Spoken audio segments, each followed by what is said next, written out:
আমার হাসপাতাল থেকে বাড়িতে ফেরার সময় একদিকে আমি হাসপাতাল থেকে বেরিয়ে আসতে পেরে খুশি ছিলাম, আর অন্যদিকে সারাদিন বাড়িতে আটকে থাকতে হবে এবং সবার উপর নির্ভর করতে হবে। তাই এখানে পরিবার একটি বড় সাহায্য। আমার মেয়ে এবং নাতি নাতনিদের সেখানে থাকা, তারা আপনার মনকে সেই সময়ের থেকে সরিয়ে দেয়, কারণ শিশুরা কোনো পার্থক্য জানে না। তাদের দৃষ্টিকোণ থেকে আপনি এখনও একই ব্যক্তি। আমাকে কিছুদিনের জন্য হুইল চেয়ার ব্যবহার করতে হয়েছিল। কেউ আমাকে স্নান করাতে হবে, বাথরুম টয়লেটে ফিটিংস লাগাতে হবে, এমনকি বিছানা থেকে উঠতে এই সব জিনিস করতে হবে। আমার কাছে হাঁটার লাঠি ছিল না, এবং অনেক সময় আমি দেয়াল, পথ এবং সেগুলোর সাথে ধাক্কা খেয়েছি।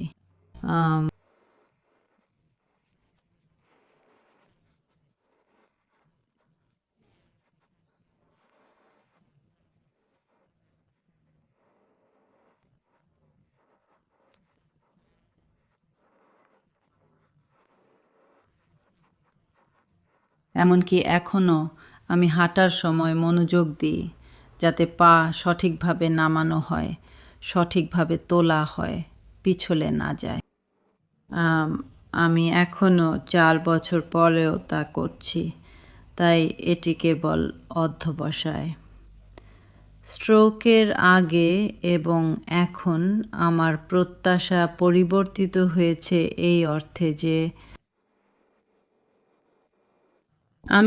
আমি শিখেছি যে আমি যা করতে পারি তার সীমা আছে। আমি হ্যাঁ আমি জানি না। আমি মন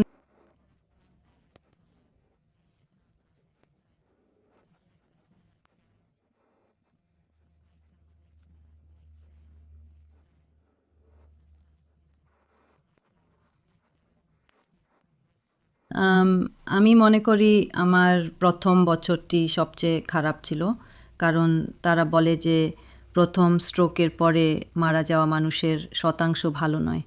তাই এটি আমাকে চিন্তিত করেছিল যতক্ষণ না সেই বছরটি কেটে যায়। এবং তারপর আমি ভাবলাম, ও ঠিক আছে, এটাই, আপনি জানেন বছরটি চলে গেছে, তাই আমি ঠিক থাকব।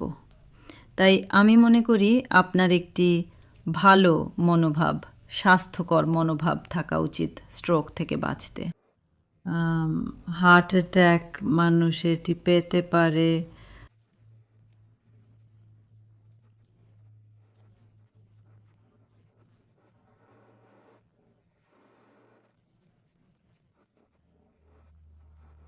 যেমন তারা বলে, যদি আপনি এটি ব্যবহার করেন বা হারান, এবং আমি সব সময় সেই মন্ত্রটি রাখি, আপনি যা করতে পারেন তা ব্যবহার করার চেষ্টা করুন।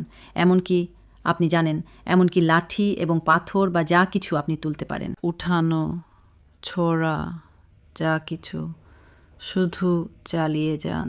ঠিক আছে, অভিজ্ঞতাগুলি।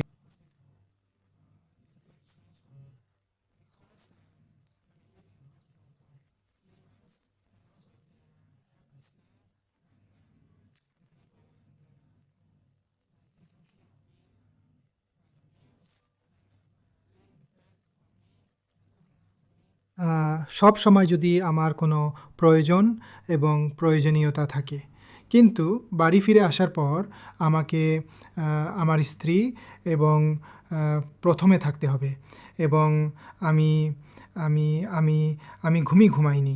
আমি আমি আমি আমি আমি অন্য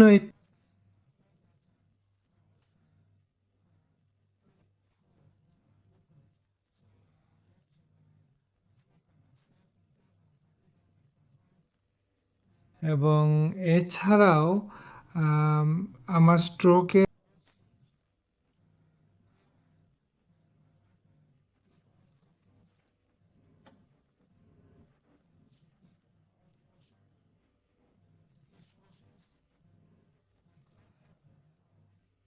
এবং তাই আমি দেখলাম যে আমি ছিলাম বেশ নিষ্ক্রিয় এবং আমার স্ত্রীকে শুনতে হয়েছিল সব কিছু পরিবর্তে।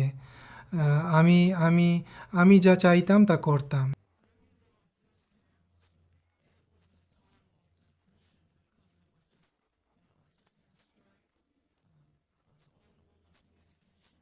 আমি জানতাম না কি করতে হবে এবং এবং কিভাবে। আপনি জানেন এবং আমি কত দূর যেতে পারি, যেমন এবং এবং যেমন হাঁটতে যাওয়া। এটি কি ভালো কাজ? তাই এটি খুবই চাপের ছিল, আপনি জানেন। বিশেষ করে যখন আপনি জানেন যে আপনি কথা বলতে পারেন না, আপনি আপনার ডান হাত ব্যবহার করতে পারেন না, আপনি জানেন।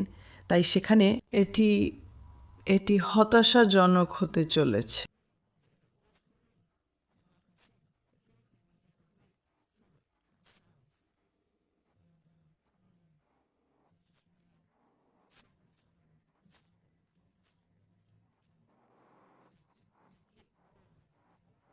তাই এটাই আমাদের করতে হয়েছিল। লক্ষ্যগুলির জন্য যাওয়ার পরিবর্তে আমি শুধু দিন দিন দিন দিন নিয়েছিলাম। এবং প্রতিদিন এটি শুধু চলছিল।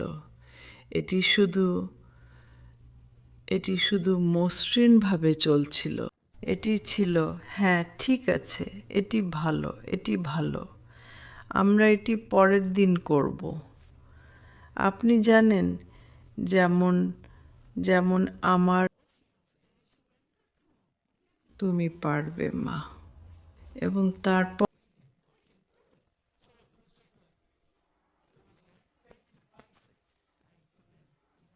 এটি সত্যিই ছিল তাই।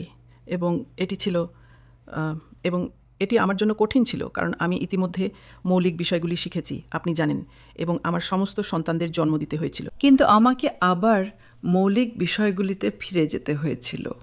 আপনি জানেন কিভাবে আমার নাম, আমার ফোন নম্বর বলতে জানি। তাই এটি সব মৌলিক বিষয়গুলিতে ফিরে গিয়েছিল। যখন আমি হাসপাতাল থেকে বেরোলাম, হ্যাঁ আমি আসলে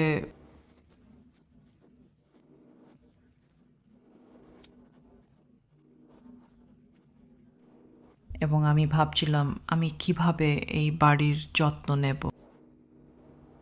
আমি কি করব? আমার স্বামী কঠোর পরিশ্রম করছে। আমার ঈশ্বর, না, আমি তাকে সঠিকভাবে যত্ন নিতে পারবো না, বা আমি এই পর্যায়ে পারবো না। কিন্তু যাই হোক, আমাদের বাড়ি পরিবর্তন করতে হয়েছিল এবং অন্য লোকেদের সাথে চলতে হয়েছিল, যারা আপনি জানেন, যারা আমাদের সাহায্য করতে পারে এবং আমাদের সমর্থন করতে পারে। আমরা তাদের ব্যাখ্যা করেছিলাম, আপনি জানেন, আমাদের জন্য এটি কেমন ছিল এবং আমার জন্য এটি কেমন ছিল, এবং তাই তারা সচেতন ছিল কিভাবে তারা সাহায্য করতে পারে। কারণ মাঝে মাঝে আমি দেখেছি যে আপনি জানেন আমার জায়গা দরকার বা আমি একা থাকতে পারি, এবং আমি ভাবতে চাইনি, আপনি জানেন, সে অদ্ভুত হচ্ছে অথবা। তাই এই ধরনের জিনিসগুলি গুরুত্বপূর্ণ ছিল, কারণ মাঝে মাঝে আপনাকে একা থাকতে হয়েছিল, আপনি জানেন, শুধু শান্ত সময়, শান্ত জায়গা।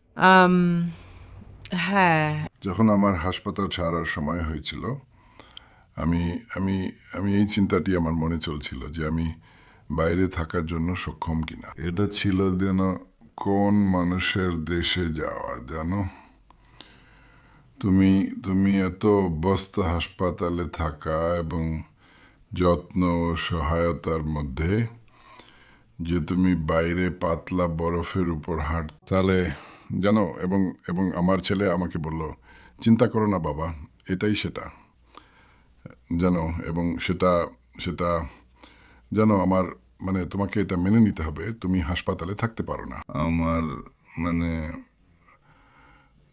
মানুষ খুশি হওয়া উচিত যে তারা বেরিয়ে আসছে, তারা সুস্থ হচ্ছে, জানো।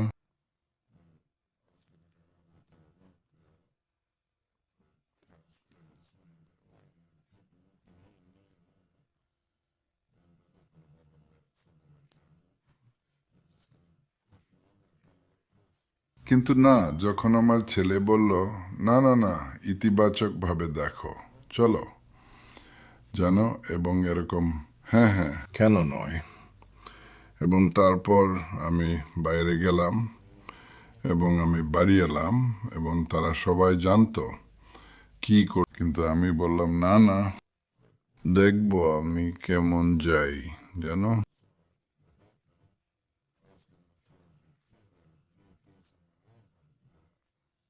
এবং তাই আমার মেয়ে বা আমার ছেলে যে আশেপাশে থাকতো আমাকে অনেক কিছুতে সহায়তা করতো জানো। এবং যেমন সময়ের সাথে সাথে আমি যেন যেন আত্মবিশ্বাস পেয়েছিলাম। এবং তারপর যেন তোমাকে সব কিছু একপাশে রাখতে হবে এবং দেখো তোমার লক্ষ্য কি তা ফোকাস করতে হবে, নিজেরাই চলার চেষ্টা করা এবং যেন অসহায় না হওয়া এবং এখন পর্যন্ত এটা কাজ করছে। ভালো। বাড়ি আসার জন্য আমি অপেক্ষা করছিলাম, ভাবছিলাম আমি কিভাবে সামলাবো, কিন্তু আমি দৃঢ় প্রতিজ্ঞ ছিলাম আমার নিজেরাই যতটা সম্ভব করব।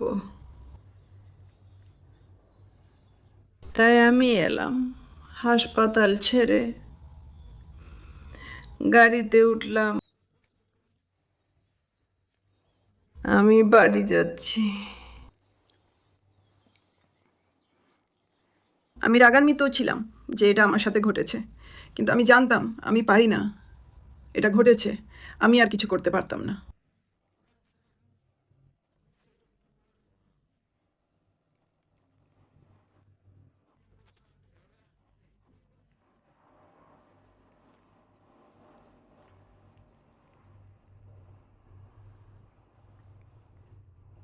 এটা খুব কঠিন ছিল।